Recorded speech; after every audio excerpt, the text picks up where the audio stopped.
Hello, guys. Welcome, everybody, to Blue Purple A's podcast. I am your host, Isaac here, who is here to give you my honest opinion about Minnesota Vikings football and Chicago Cubs baseball. Well, the fall of the Cubs continues yet again as they lose their eighth in a row. They get swept by the Astros. Yesterday, they lose 8-5. I mean, it looked good for a while. The Cubs had the lead for at least half the game, and then crap hit the fan, and then the Astros scored 7 unanswered, and Cubs, I mean, they just couldn't get it done. And there were several errors yet again by the Cubs. And I mean, the batting lineup actually did better. I will say that right now. They have 5 runs and 9 hits. Not a bad day for them, but they weren't good enough to win the game yet. I mean, the Cubs, at one point though, the Cubs had an opportunity, early on to maybe keep the lead going. It's a 3-2 game. Cubs had back-to-back walks. Had a walk by Pedro Ramirez and by Pete Crow Armstrong. Back-to-back walks there. And Nico Hoerner had a chance to get a run, to get things going and keep the lead going. And Nico Hoerner had an atrocious at-bat. There was a sinker that was very, very low. That wasn't even close to the strike zone. He swings at it. That turns into a ground-out double play. And the Cubs could not.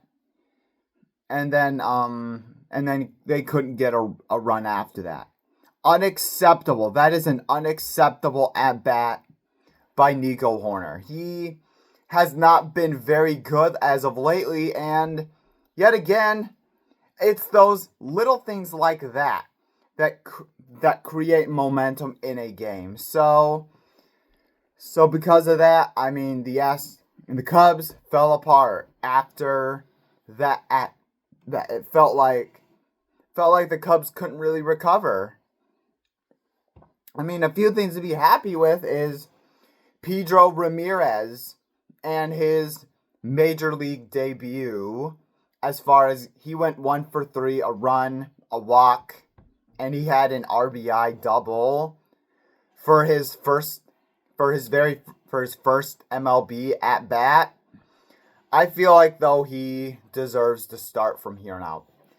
I mean, he did have one miscommunication at second base where it was a little bit shallow. He didn't know that if I forgot who was in right field, if Seiya was gonna come in first, so he didn't know, so he just backed off. A little miscommunication there, but it happens. I feel like though he deserves to start from here now. But the batting lineup, I mean, Ballesteros has not contributed ever since.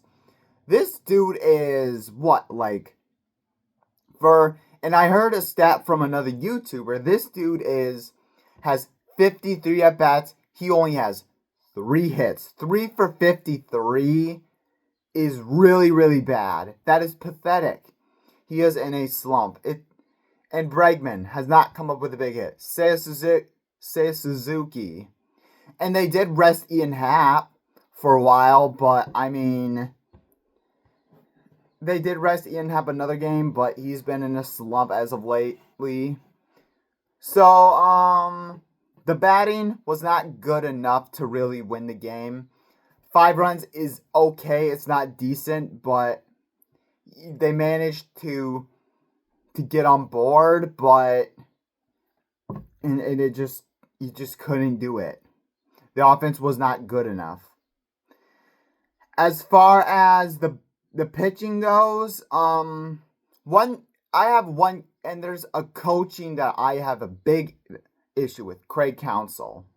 Shota Imanaga, he didn't play great. He didn't play that good at all. He gave up 7 earned runs. That is 15 earned runs in his last 2 starts. He's been struggling these last 2 games. He's been having an off day. And one coaching that I have an issue with. Okay, so when the bases were loaded after the Astros got a double and a 2-run double, okay, it's a 4-3 game.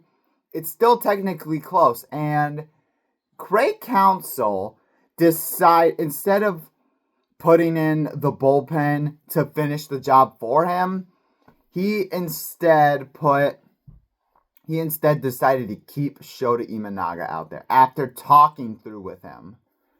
Why?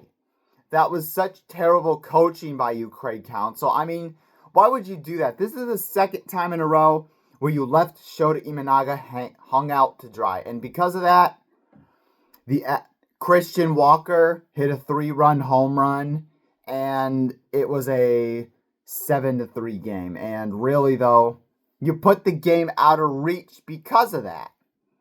That's 3 runs. If you just simply benched him, the game would have been tied. You don't know what would have happened. That is such a deflating home run to allow at a time like this, Craig. Unacceptable. And also, I'm bringing Jed Hoyer into this. The manager, I'm not going to forget about you, Jed Hoyer. No siree, Bob. I mean, the managing of the roster has been your undoing. So, the only big trade that you really make, or the only player, forget about the bullpen and all the moves that you made there. You replaced Kyle Tucker with Alex Bregman. Okay. And instead of it just being Kyle Tucker, you decided to keep Ian Happ, Seiya Suzuki, and Dansby Swanson. Why? They aren't really that good. They're okay players, but they aren't like the top-notch all-stars that you think that they are. So you paid Alex Bregman a lot of money, a 5-year, like $100 million contract. So you wasted a lot of money there. Okay, forget about it. It should have been a cheaper deal, but you decided to hang on to Ian Happ, Seiya Suzuki, and Dansby Swanson. Why? As if they were going to be magically fixed? Why would you hang on to them, Jed Hoyer?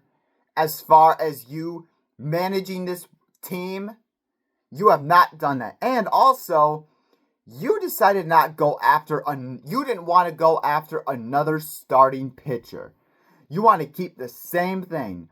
Shota Imanaga, he's been, not as a dominant pitcher as he's been lately, but I still think he's a great pitcher, I think. And Cade Horton, he had the injury bug the last 2 seasons, and not knowing that Cade Horton was hurt, you decided not to go after another all-star starting pitcher, shutdown pitcher. You decided to keep the same lineup. And the only move you made was Kyle Tucker and Alex Bregman. That was your own undoing. And the Cubs don't have any talent, unfortunately, as of right now. I don't know what's going to save this team or what will happen. We'll just have to see. I'm all out of ideas for you guys, but all I'm going to say is there needs to be a spark somewhere. Otherwise, you have a stretch of games that's going to be not that easy. You have the Pittsburgh Pirates. And then you have the St. Louis Cardinals. So right now, as of currently, the Cubs are on track to lose 14 in a row. And that will be monumental and not in a good way. What a disaster. What a absolute disaster. To lose to the Astros, who aren't good. Not only lose, but get swept at home. What a shame that fans had to show up to this. What a shame. So, thank you guys so much for watching. Hit the like button, hit the subscribe button if you haven't already. Go Cubs, and have a happy Memorial Day.